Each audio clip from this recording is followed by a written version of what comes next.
বিসমিল্লাহির রহমানির রহিম। আজকের বিষয় হয়েছে সপ্তম শ্রেণীর গণিত বইয়ের অনুশীলনী 4.1-এর 14 নম্বর। এ প্লাস বি প্রথম পদ, এ মাইনাস বি দ্বিতীয় পদ। প্রথম পদকে দ্বিতীয় পদ দ্বারা কি করব? গুণ করব। আমরা প্রথমেই এই প্রথম পদটা লিখব এ প্লাস বি, আর দ্বিতীয় পদটা এ পদের নিচে লিখব। লেখার পরে নিচে একটা টান দেব। তারপরে এই যে পদ, দ্বিতীয় পদের প্রথম পদ আর প্রথম রাশির প্রথম পদ দ্বারা গুণ করব। এনো প্লাস মনে মনে প্লাস দিতে হবে না। এই যে এ গুণ করলে স্কোয়ার।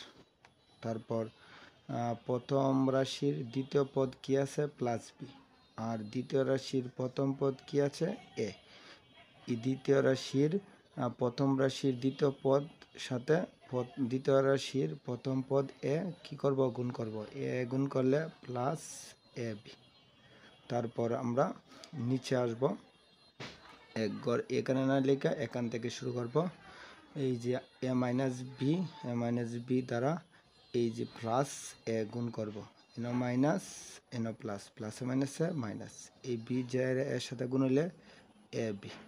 তারপরে এই মাইনাস বি জায়গা কি প্লাস বির সাথে গুণব, প্লাসে মাইনাসে মাইনাস। বি গুণ করলে বি স্কোয়ার। তারপর নিচে টান দেব। এই যে আমরা যোগ করব এখন মাইনাস বি স্কোয়ার, আর এই minus A B plus A B কাটা, এখানে আছে কি স্কোয়ার। উত্তর স্কোয়ার মাইনাস বি স্কোয়ার।